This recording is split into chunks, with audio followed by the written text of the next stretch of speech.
Bismillahirrahmanirrahim. Assalamualaikum warahmatullahi wabarakatuh. Waalaikumsalam.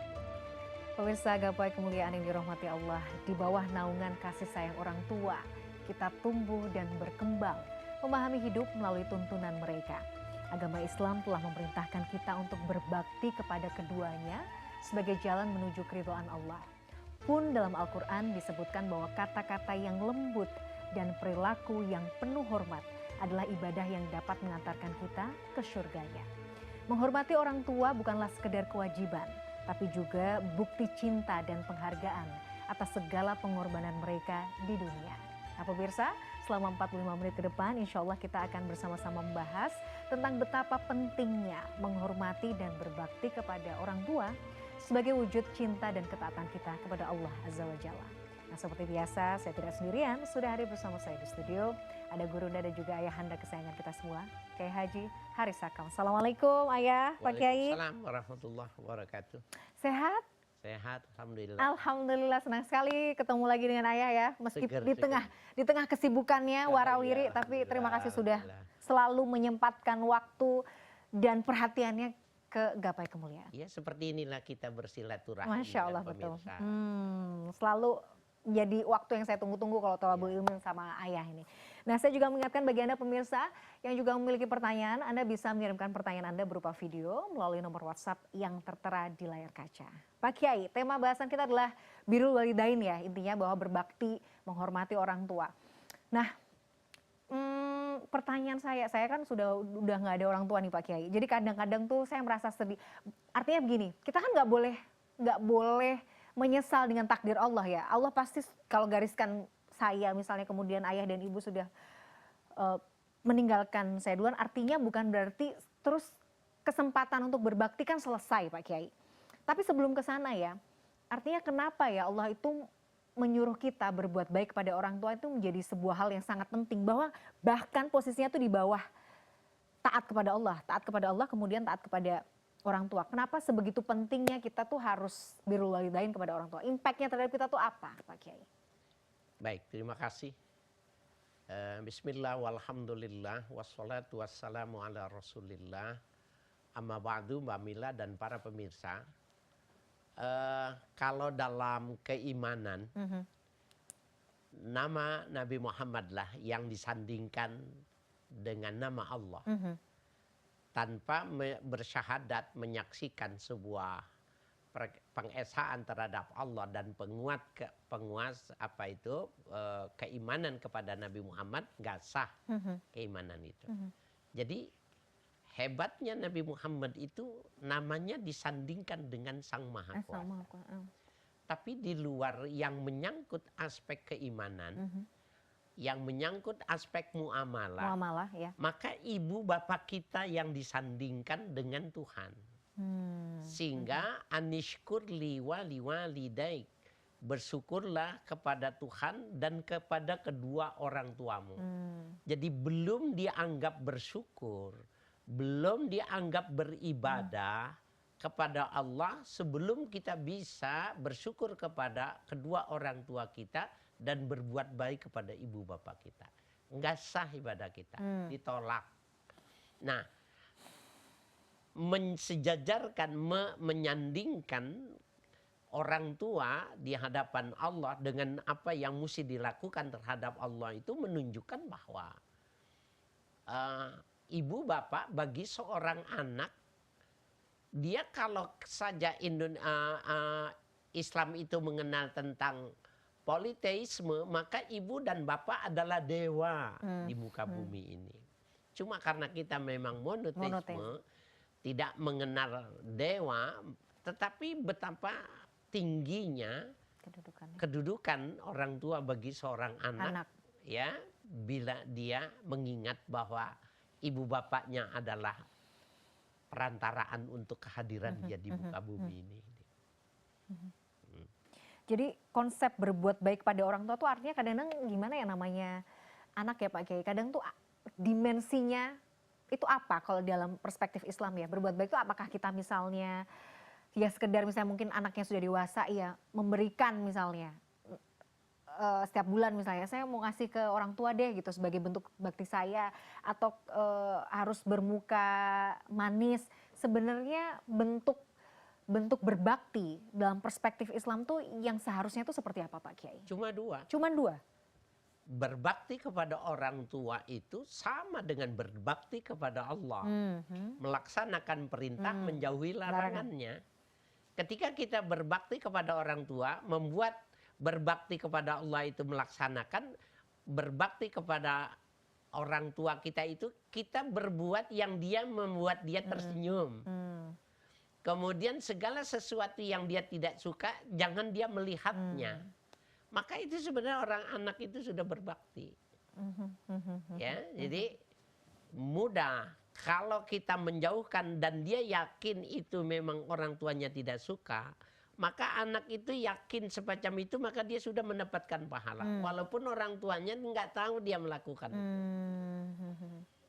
Jadi tetap ya, maksudnya bermuka manis di depan orang tua. Ya. Bahkan berkata ah saja kan dalam Quran juga tidak boleh ya sebenarnya. Betul. Jadi begitu hati-hatinya ya, artinya tuh sikap kita depan orang tua, aduh jadi ingatnya banyak dosa, kayaknya banyak salah nih sama orang tua saya gitu. Tapi artinya bahwa Pak Kiai, kita itu bahkan dari segi gestur kita itu dijaga benar ya. Dalam Islam tuh bagaimana sikap kita di depan, tampilan kita di depan orang tua itu mempengaruhi bakti kita terhadap orang tua ya gitu. Bahkan ketika seorang anak melihat ibunya, ibunya tersenyum melihat anaknya, dia sudah berpahala.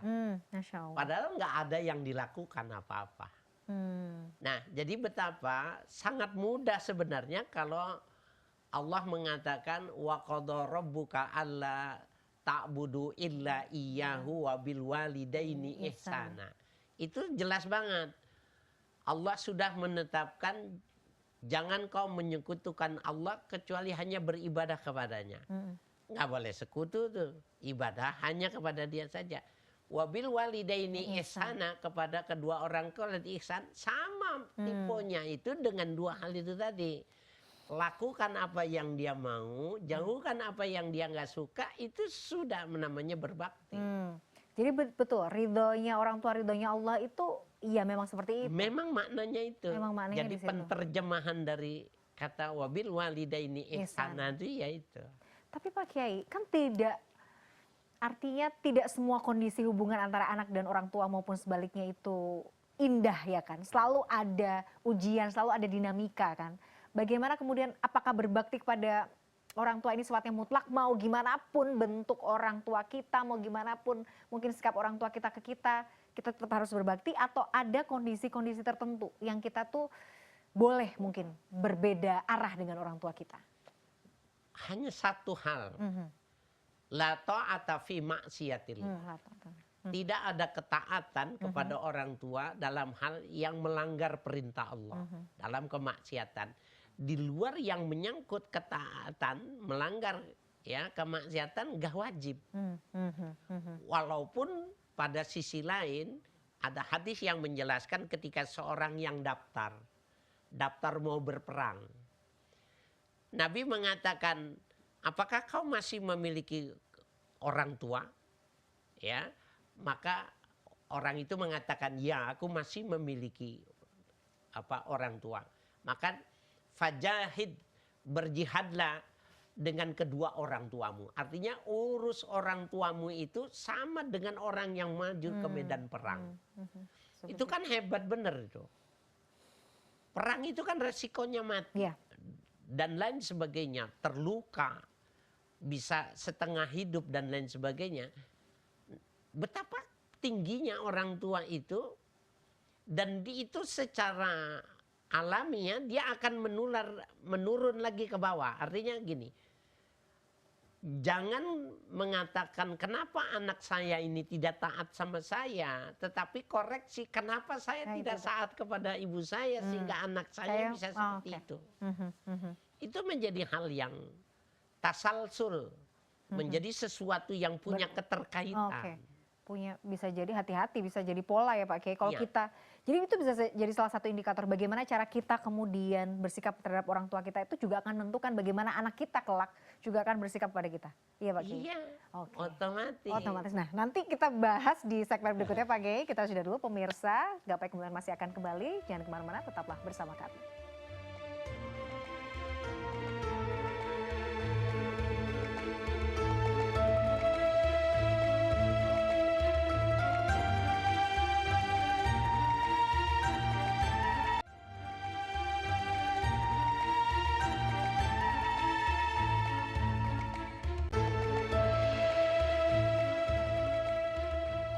Ya pemirsa, terima kasih Anda masih menyaksikan Gapai Kemuliaan. Pemirsa, di segmen kedua ini seperti biasa Kiai Haris Hakam akan menjawab pertanyaan Anda pemirsa Gapai Kemuliaan yang sudah masuk melalui WhatsApp dalam segmen Ustadz Menjawab.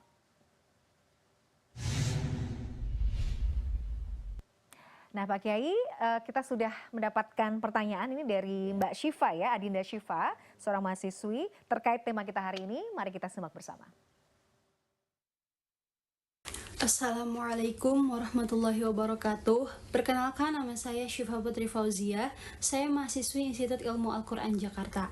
Saya ingin bertanya, pertanyaannya surah Luqman ayat 14 yang berbunyi A'udzubillahi minasyaitonirrajim. Bismillahirrahmanirrahim. Wa wassaynal insana biwalidayhi hamalathu ummuhu wahnan ala wahnin wa fisaluhu fi 'amaini an ishkur li wa liwalidayhi ilayyal masir.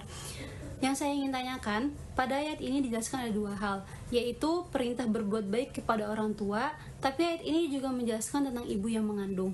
Apa korelasinya perintah dengan menyebutkan kandungan seorang ibu? Yang kedua, ukuran kepatuhan kepada orang tua itu seperti apa? Bagi kita generasi Z, kadang kalau mendapatkan tuntutan yang berlebih dari orang tua dan guru, kita susah menerimanya. Bagaimana Pak Kiai bisa memberikan penjelasan atas pertanyaan saya? Terima kasih. Wassalamualaikum warahmatullahi wabarakatuh. Waalaikumsalam warahmatullahi wabarakatuh. Ini ada dari Adinda Syifa Fauziah ya Pak Kiai ya.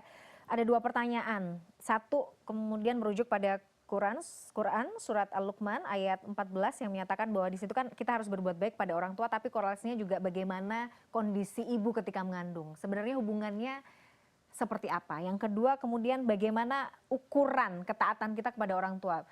Katanya sih generasi Z ini banyak tuntutannya. Kayaknya nggak generasi Z aja sih sebenarnya. Kita juga mungkin banyak tuntutannya, tapi beda zaman mungkin terasa berbeda juga ya, dinamikanya seperti apa. Nah gitu. Bagaimana Pak Kiai menjawabnya? Iya, saya senyum itu karena dari episode-episode yang lalu ini Gen Z ini pertanyaannya dia menyesuaikan dengan kondisi dia.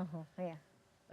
Apa korelasinya antara ibu yang hamil, ibu yang menyusui dengan bersyukur? Saya ingin mengatakan gini, hamalathu ummuhu wahnan ala wahnin.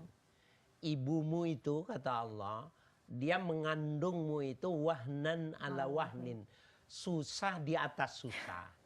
Jadi tidak ada kesusahan yang menggambarkan 9 bulan ada kekasihnya di dalam perutnya yang 24 jam ikut terus. Dibawa-bawa gitu. Dibawa-bawa. Bahkan ketika besar, ya telentang nggak enak, mengkurap nggak bisa, miring ya, juga bermasalah, sampai ngitung duit juga kurang nikmat itu. Kalau Mbak bilang nggak mungkin ya. Sama tetap enggak ya, apalagi kalau besar kondisinya kan, bergerak susah. Tambah susah gitu. Kemudian wa fisaluhu fi amain. Dan ibumu itu menyapinya 2 tahun. 2 tahun. Sebenarnya Allah sedang menceritakan kepada kita, menceritakan kepada Gen Z yang suka nggak nurut sama orang tua, sama guru, sama dosen itu. Penderitaan orang tuamu itu, orang ketika dia hamil udah berat, dan ketika dia melahirkan itu, dia sama dengan jihad. Resikonya mati. Kenapa wanita diberikan pahala jihad manakala dia tidak berhasil mempertahankan anaknya, atau anak dipertahankan tapi umurnya terputus gitu? Dia dapat, Allah ingin menggambarkan bagi anak-anaknya, ini jangan kamu anggap enteng nih perbuatan ini. Ini sesuatu yang luar biasa. Bahkan kita masih ingat bagaimana Siti Maryam ketika dia melahirkan Isa alaihissalam, begitu sangat menderitanya, sakitnya, dia merasakan, bahkan dia sebagai seorang wanita yang dipilih Tuhan, yang dilahirkan adalah pilihan Tuhan, tetapi tetap saja diberlakukan susah, berat, resiko dengan kematian.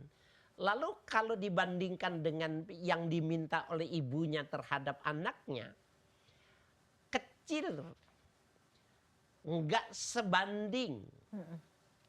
Ya, apalagi kalau mama 9 bulan tambah 2 tahun masa menyusui itu kan berarti anggaplah 3 tahun. Adakah seorang ibu yang minta kepada anaknya nggak usah 3 tahun, 3 bulan untuk melakukan sesuatu? Nggak ada, 3 jam juga jarang. Udah protes biasanya. Nah, jadi sebenarnya apa yang dimaksud mengkorelasikan pada 2 hal ini tadi, sisi ini tadi, bahwa kebaktian kepada ibu itu harus tanpa batas. Ya, karena penderitaannya luar biasa ketika ingin melahirkan kita. Jadi mungkin nanti kalau sudah misalnya mengandung, sudah melahirkan, mengalami proses itu baru biasanya tuh kalau udah mulai jadi ibu gitu ya, baru terasa. Baru terasa, luar biasa, Masya Allah. Seperti ini ya perjuangan untuk menjadi orang tua tuh ternyata sebegitu dahsyatnya gitu ya Pak Kiai. Oke, mudah-mudahan bisa terjawab. Yang pertanyaan nomor 1 Pak Kiai. Pertanyaan yang nomor 2 nih, tuntutan ya. Jadi batasan berbakti itu seperti apa? Walaupun kadang tuh tuntutannya tuh terasa berat kepada si anak Pak Kiai. Nah, ada kisah nyata, jawabannya kisah nyata. Sayyidina Umar, siapa yang tidak kenal kapasitas Sayyidina Umar dalam pandangan Nabi Muhammad.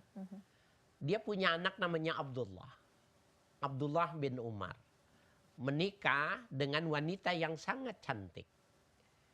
Tetapi akhlaknya tidak disukai oleh Sayyidina Umar. Maka ayahnya mengatakan, ceraikan istrimu. Aku tidak menyukai akhlaknya.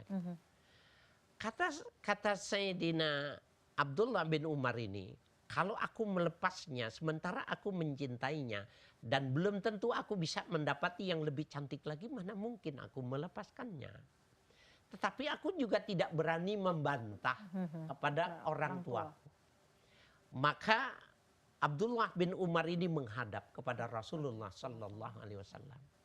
Dia menceritakan itu. Lalu apa permintaan ayahmu gitu? Aku minta untuk melepaskannya. Maka Rasul mengatakan talikha, ceraikan istrimu.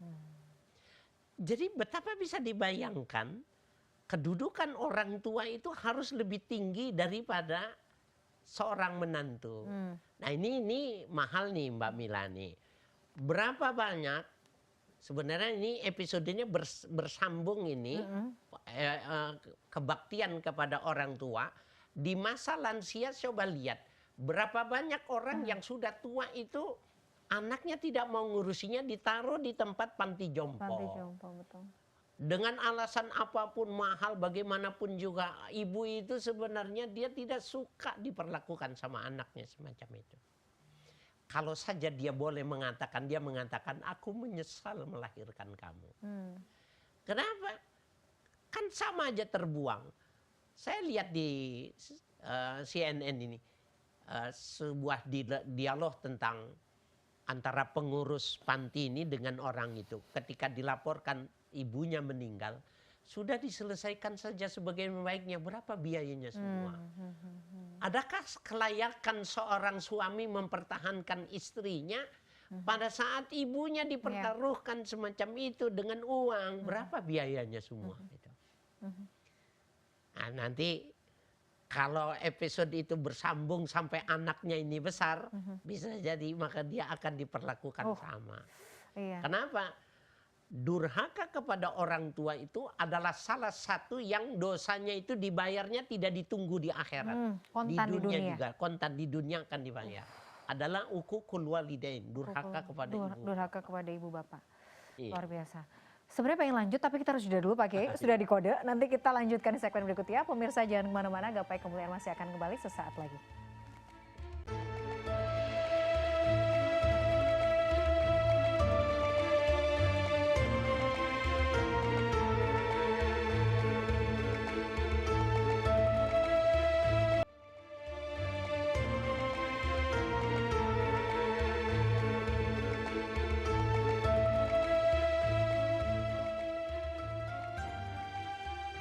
Pemirsa, terima kasih Anda masih menyaksikan Gapai Kemuliaan dalam episode Menghormati Orang Tua, Jalan Menuju Surga. Nah, Pak Kiai, menghormati orang tua, jalan menuju surga, balasannya pun juga itu tadi seperti Pak Kiai sampaikan di segmen sebelumnya, nggak perlu nunggu di akhirat, kontan di dunia.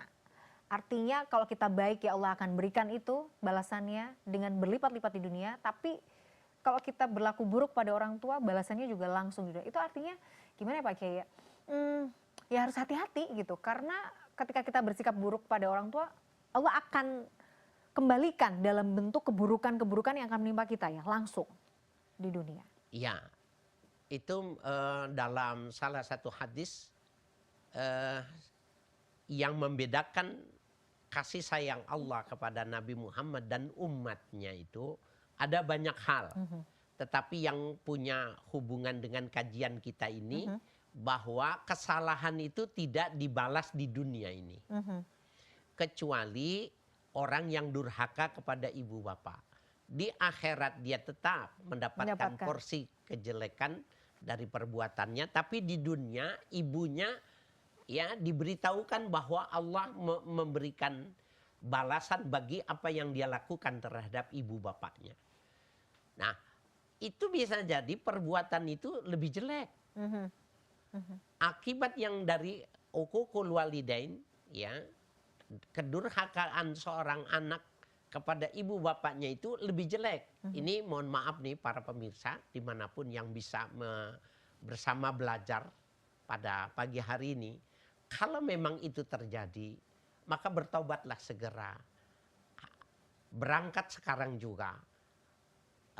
Kalau kita lihat bahwa kedudukan keluarga kita dengan kedudukan ibu bapak kita itu nggak sebanding, Mbak Mila. Jadi kita masih punya waktu ketimbang, karena balasan dari uququl walidain itu bisa jadi 2 kali lipat, 3 kali lipat dari apa yang kita sakiti terhadap ibu bapak kita itu. Jadi masih ada kesempatan untuk kita ya berbuat baik. Bahkan bukan cuma itu, ada di dalam kitab yang ditulis oleh Al-Imam Syamsuddin Az-Zahabi, seorang sahabat Nabi, ya, salah seorang kalangan tabi'in yang mendengar hadis dari sahabat Nabi itu, bahwa kebaktian kepada ibu itu luar biasa, maka dia menawarkan kepada ibunya untuk membiayai berangkat haji. Jadi sudah disediakan unta, makanan, segala macam. Maka ibunya mengatakan, aku nggak kuat kalau duduk di atas punggung unta dalam sekian perjalanannya. Kalau begitu bagaimana kalau kau kunaikkan di pundakku? Maka kau akan berhenti di batas kemampuan yang kau ingin turun. Ibunya mau. Maka sang anak itu tadi berangkatlah dia mengerjakan ibadah haji. Ya, dengan memanggul ibunya di kedua pundaknya itu. Apa yang terjadi? Maka ibunya setiap kali dia malu minta diturunkan karena terlalu sering pipis gitu ya. Pernah suatu saat dia pipis. Dan pada saat pipis ibunya di pundaknya itu, anaknya itu berdoa, ya Allah, bukankah dulu berulang-ulang, beribu-ribu kali aku melakukannya. Ketika aku masih kecil, jangan kau tampakkan pada mukaku ini kalau aku tidak suka ya Allah. Maka ibunya diturunkan, dimandikan, dikasih pakaian yang baru, dibedaki, kemudian ditawari mau istirahat atau melanjutkan. Begitu luar biasa. Pada saat dia pulang, dia ketemu dengan sahabat Nabi. Yabna ammi Rasulillah. Dia ketemu Abdullah bin Abbas. Yabna ammi Rasulillah. Wahai putranya paman Rasul. Ra'aitani. Bukankah kau sudah melihat lagi? Jazaituha, apakah aku bisa membalas kebaikan ibuku? Beliau mengatakan, la bitul qatin wahidatin. Belum, kau belum bisa membayar kebaikan ibumu. Walaupun dengan 1 kali ngedan mengeluarkan kepalamu ketika melahirkan, belum terbayar. Walakin qad ahsantalah. Tetapi kau sudah melakukan kebaikan kepada ibumu. Jadi cuma kebaikan. Kebaikan aja. Belum Tidak terbayar. Kalau dibandingkan dengan pertanyaan yang tadi itu. Kenapa disebutkannya? Emang disuruh untuk bisa memahami betapa ibu rela itu ya mempertaruhkan nyawanya untuk anaknya itu. Masya Allah. Pak Kiai, bagaimana kemudian jika itu tadi ya, kita menghadapi situasi yang ya kita sulit rasanya untuk bisa akur misalnya dengan orang tua gitu. Dalam kondisi kan kadang-kadang yang namanya ujian ya, mungkin ujian kita adalah orang tua kita sendiri. Nah itu gimana ya Pak Kiai? Kita harus bersikap seperti apa kepada orang tua? Subhanallah, barangkali para pemirsa ini yang terpenting ya.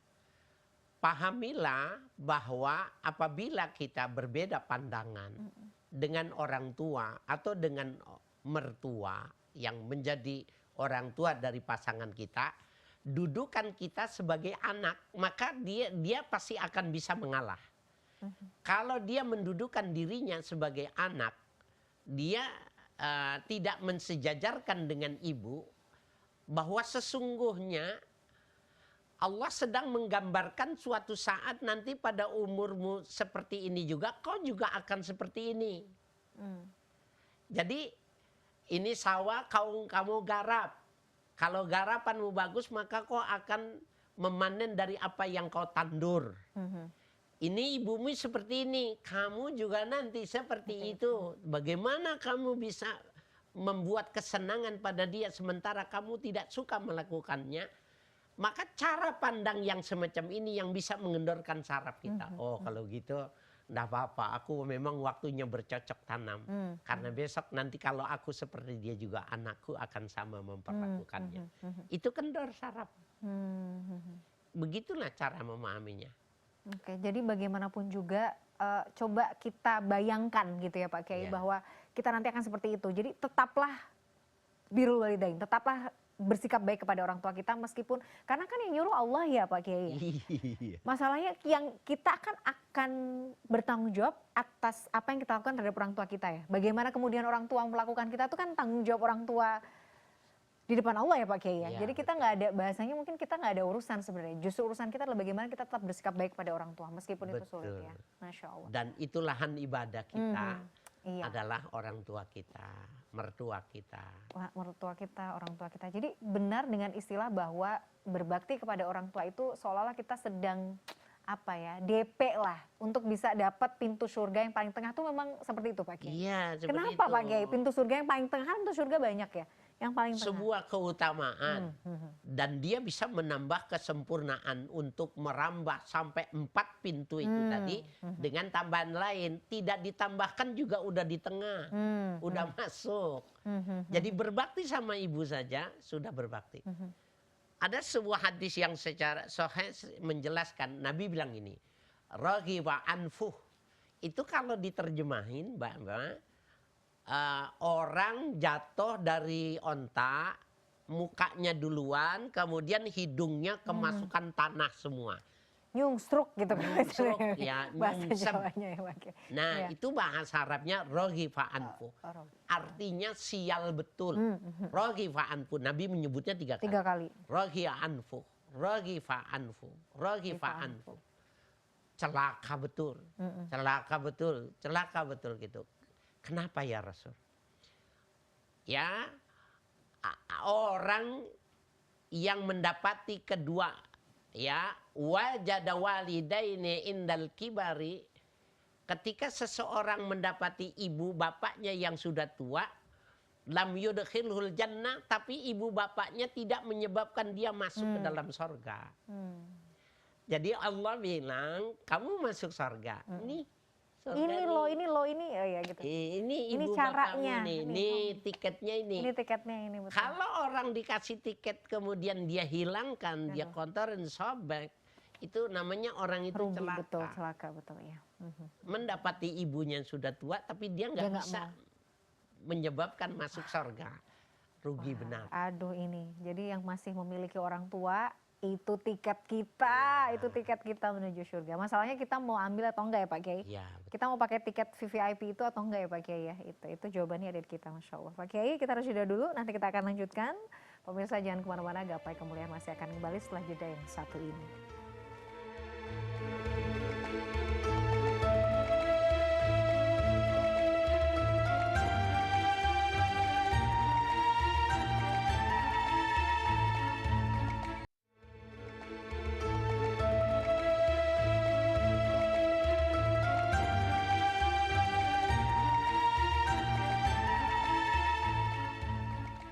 Pemirsa, Anda masih menyaksikan Gapai Kemuliaan dalam episode Menghormati Orang Tua, Jalan Menuju Surga. Pak Kiai, bagaimana kalau sekarang kan ada istilahnya misalnya sandwich generation, di mana ada mungkin anak yang dia harus menghidupi juga mungkin orang tuanya, adiknya dan segala macam gitu.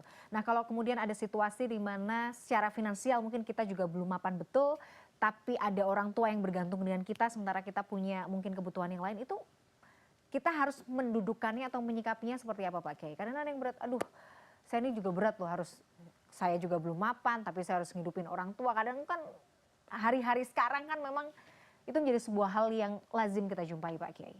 Itu gimana? Kita boleh ngeluh gak sih sebenarnya dengan bahasanya kita tuh ngurusin dalam tanda kutip secara kebutuhan finansial orang tua gitu?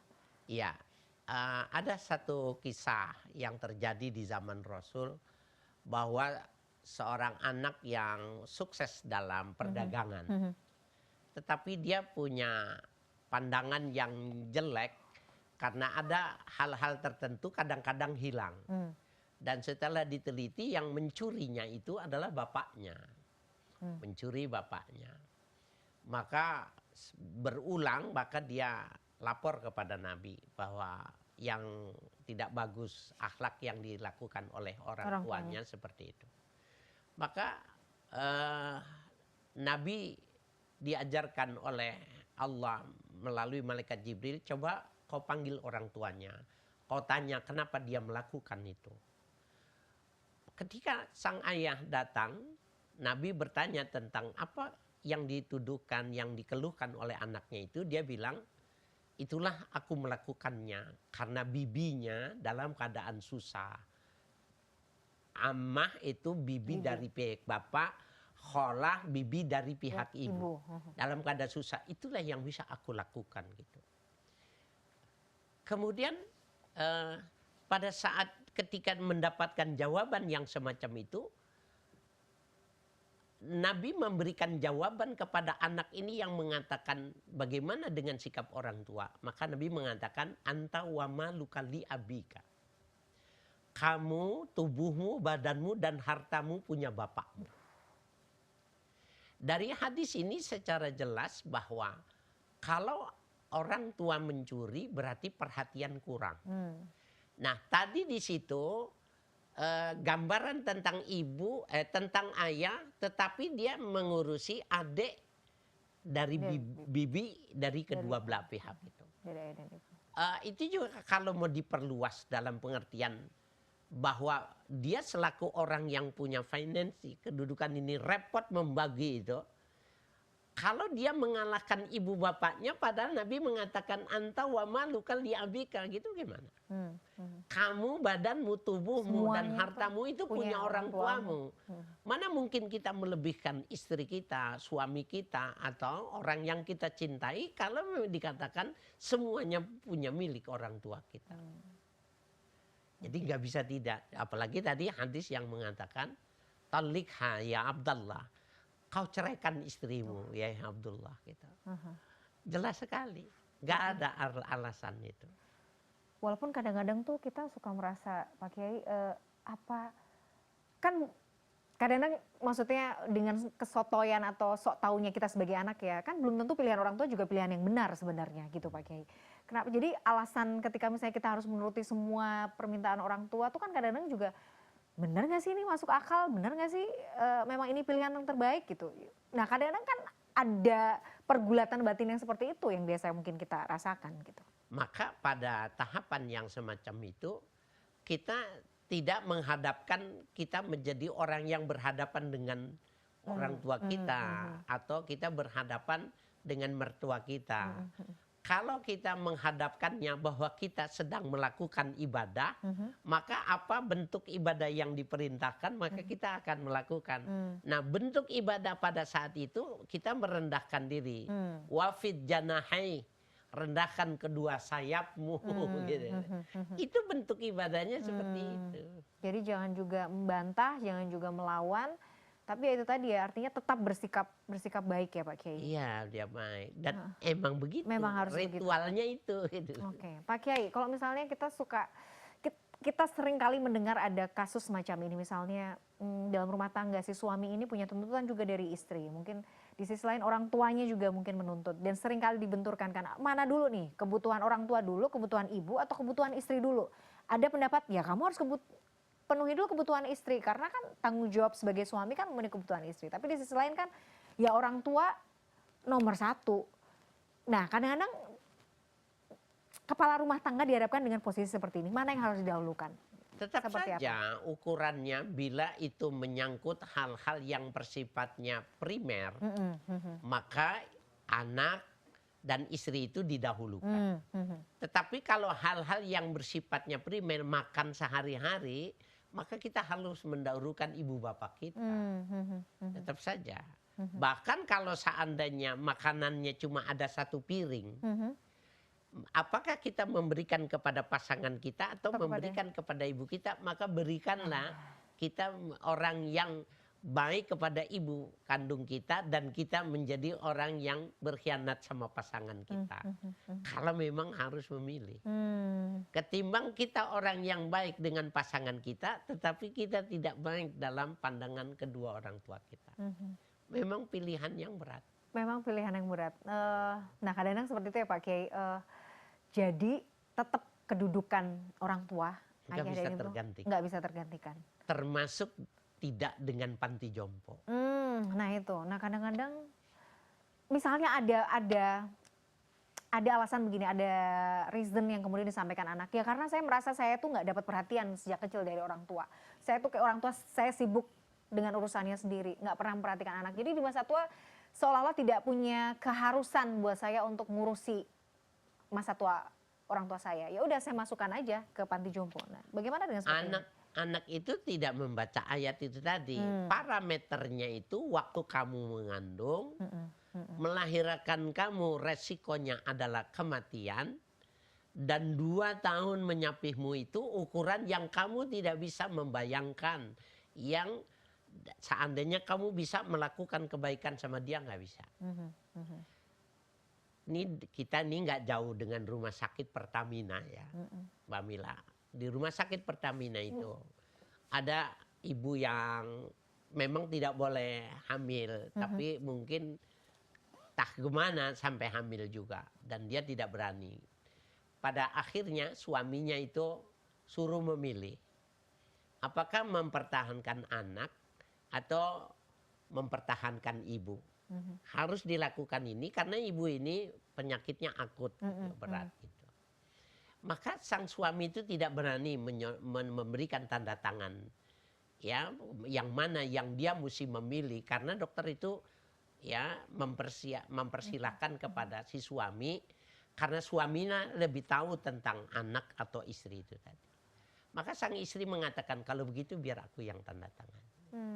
Maka sang istri lah yang menandatangani, diberikan kepada dokter. Si suaminya itu nggak tahu kalau yang dibeliin dokter itu bahwa dia lebih membesarkan anaknya ketimbang menghidupkan dirinya. Oke, dia ambil anaknya. Apakah anak bisa memperlakukan itu kepada ibunya? Bagi orang-orang ini nggak akan bisa.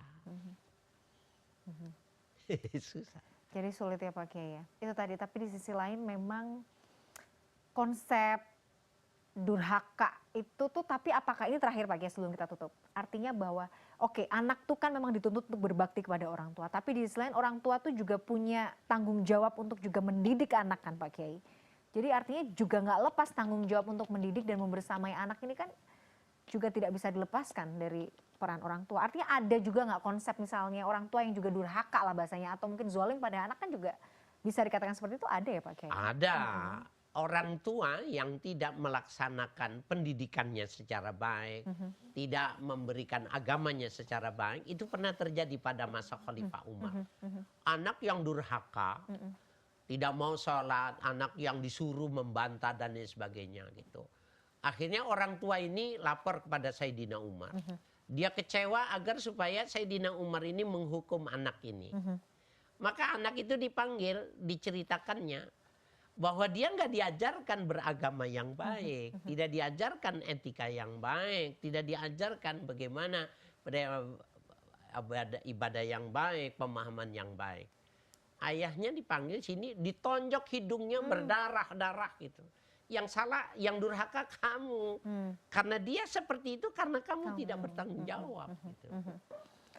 Jadi ya sama saja ya. Artinya ketika peran itu melekat kepada kita, baik kita sebagai anak ataupun kita sebagai orang tua, kita akan diminta pertanggungjawaban atas peran itu ya Pak Kiai ya. Masya Allah. Jadi berhati-hati. Dalam konteks ini berarti bagi kita yang masih punya orang tua, apalagi mungkin sudah usia lanjut, tiket menuju surga itu harus kita dapatkan. Sayang kalau enggak seperti tadi kata baginda Rasulullah, celaka. Masya Allah, ini luar biasa. Pak Kiai, tidak terasa kita sudah sampai di penghujung program. Terima kasih Pak Kiai atas ilmunya hari ini. Pemirsa, tidak terasa kita sudah sampai di akhir program Gapai Kemuliaan. Semoga kajian hari ini membawa manfaat, membawa kebaikan, dan Allah Azza wa Jalla senantiasa mudahkan kita semua untuk bersemangat dalam menuntut ilmu agama. Amin ya Rabbal Alamin. Sekali lagi terima kasih atas perhatian Anda. Saya Meladia Rahman, juga Kiai Haji Haris Hakam undur diri. Insya Allah kita akan jumpa lagi pada episode yang akan datang. Bismillahirrahmanirrahim. Wa bihamdika asyhadu an la ilaha illa anta astaghfiruka wa atubu ilaik. Wassalamualaikum warahmatullahi wabarakatuh. Waalaikumsalam warahmatullahi wabarakatuh.